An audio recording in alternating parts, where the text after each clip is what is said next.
Alors, bienvenue à Freedom News Network. Mon nom est Jean Granger, heureux de vous accueillir en ce 27 avril 2020, 15h24, heure du Québec. J'espère que vous allez bien tous. Merci d'être là, de plus en plus fidèles et nombreux. Il y a des sujets qui nous tiennent à cœur. Ici, on avait déjà compris ce qui s'en venait, qu'il y a des gros changements qui s'en venaient, puis c'est le début seulement. Donc, soyez patients, il y en a plein d'autres qui s'en viennent. Et si vous n'êtes pas préparé à ça, si vous ne vous attendez pas au pire, vous allez vraiment être sous le choc. Donc, soyez prêts. Les changements ne sont même pas commencés encore. C'est juste le gros boom qui est arrivé. Il y a d'autres sujets qui nous intéressent ici, et surtout les civilisations anciennes, la compréhension de ce qui a pu être notre passé, pas celui qu'on a dans les livres d'histoire officiels, qui devrait être changé, mais on ne veut pas le changer pour des raisons évidentes. On veut nous garder dans l'ignorance.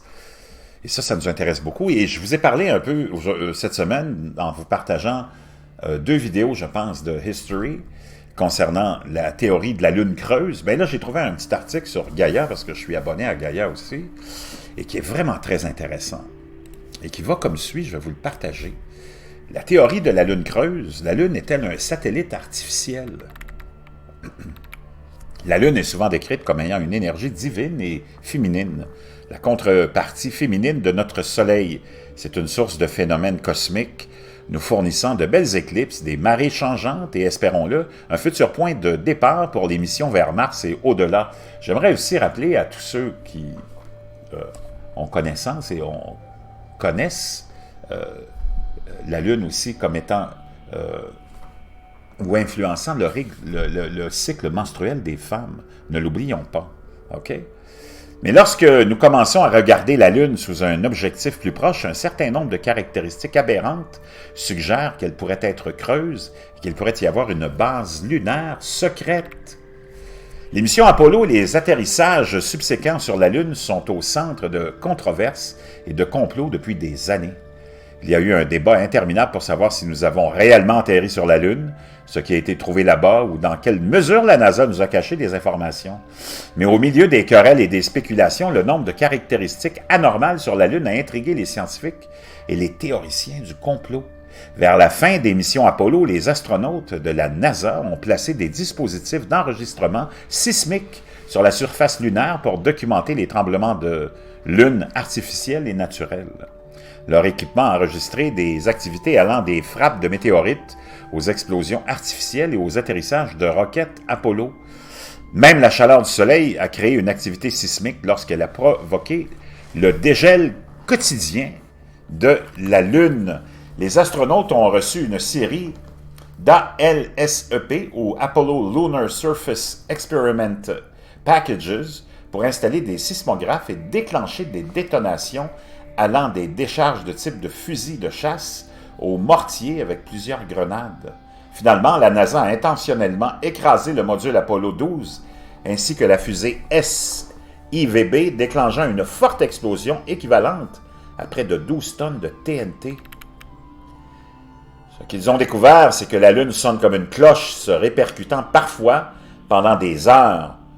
Ne connaissant pas grand-chose à la composition matérielle de la Lune, la NASA et les astronautes d'Apollo ont été stupéfaits par ce qu'ils ont entendu et les résultats que cela a entraîné. De toute évidence, la densité de la Lune était nettement inférieure à celle de la Terre.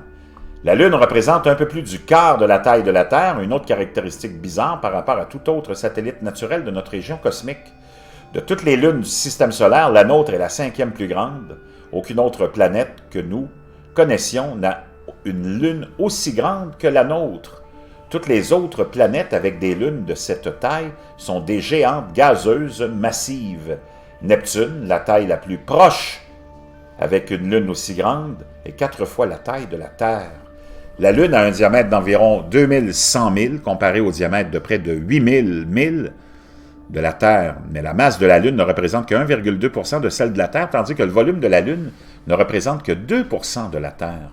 Après que la NASA ait effectué ses tests, elle a conclu que la Lune avait une composition similaire à notre planète, bien que significativement moins dense, avec une croûte de 31 000 de plagioclase minérale, un manteau d'olivine et de pyroxène, et un très petit noyau de fer et de soufre. Mais lorsque les astronautes d'Apollo ont atterri pour la première fois sur la Lune, ils ont eu du mal à percer la surface des cratères, qui sont des anomalies en soi.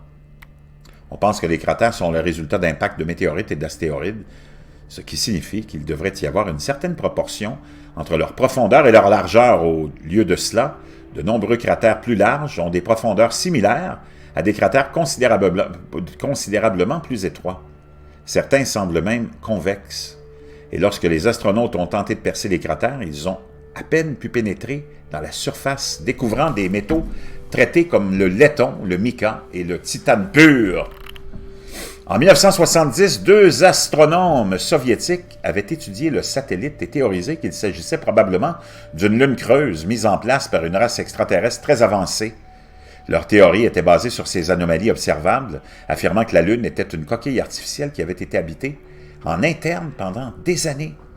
Bien qu'il puisse sembler tiré par les cheveux, que nous sommes surveillés par une race extraterrestre sur la Lune, aucune lune creuse puisse avoir été intentionnellement placée dans l'orbite de la Terre comme base secrète de la Lune, il existe une pléthore de faits inexplicables sur sa relation avec la Terre.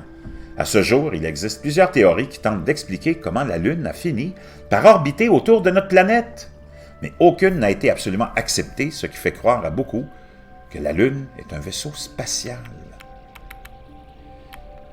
Sans la Lune en orbite précise où elle se trouve, il est possible que la vie sur Terre n'existerait pas, ou du moins n'aurait pas évolué au point qu'elle existe. En fait, on estime que moins de 10% de toutes les planètes terrestres de l'univers ont un rapport Terre-Lune comme la nôtre, ce qui fournit la stabilité nécessaire au maintien d'un climat qui peut abriter la vie.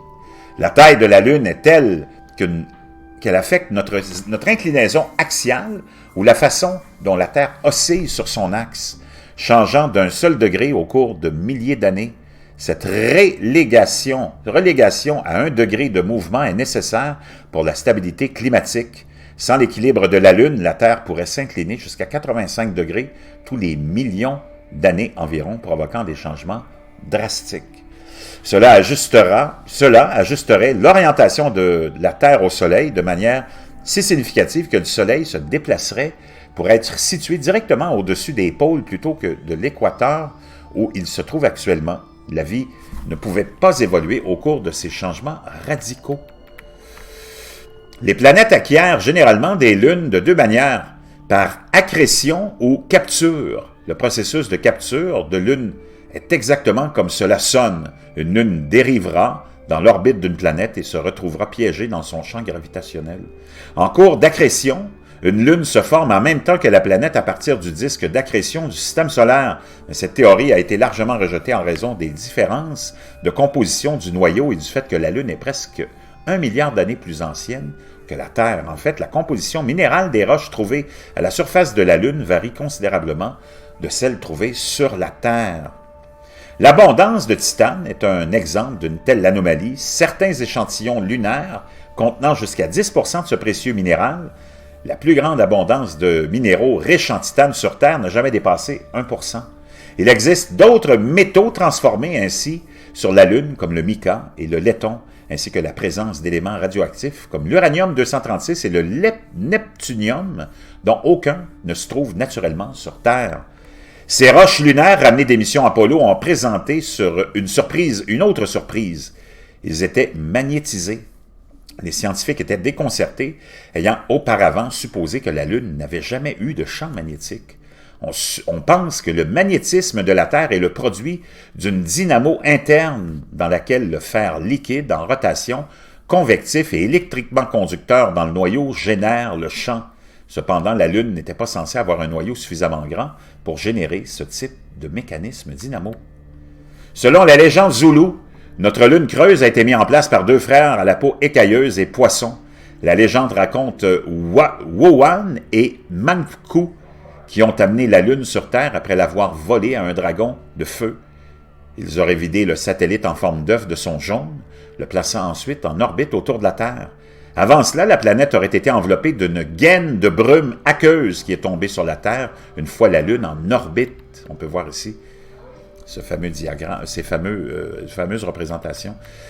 Certains croient que ce déluge d'eau peut être une référence à la grande inondation qui a détruit les civilisations antédiluviennes.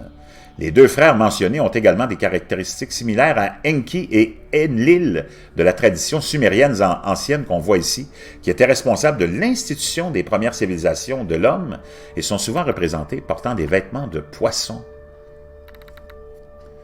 Une autre caractéristique étrange enregistrée sur la Lune par l'un des ALSEP d'Apollo 14 était la présence d'un nuage de vapeur d'eau sur la Lune. Après 40 ans, la NASA a rapporté avoir trouvé la présence d'eau dans des échantillons de roches ramenés de ses missions, déclarant que la découverte allait changer notre façon de penser la Lune.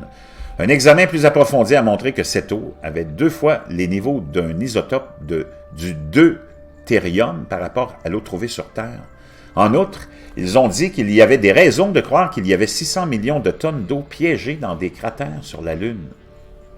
Au moment de la découverte de vapeur d'eau par Apollo 14, la NASA a affirmé que c'était le résultat de rupture de réservoirs d'eau qui avait fait fuir l'eau de la Terre dans l'atmosphère.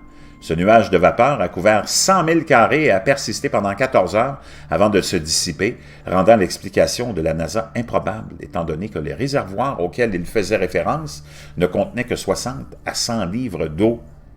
La NASA a également affirmé que l'eau des réservoirs rompus avait éclaté simultanément, même s'ils étaient distants de plus de 100 000.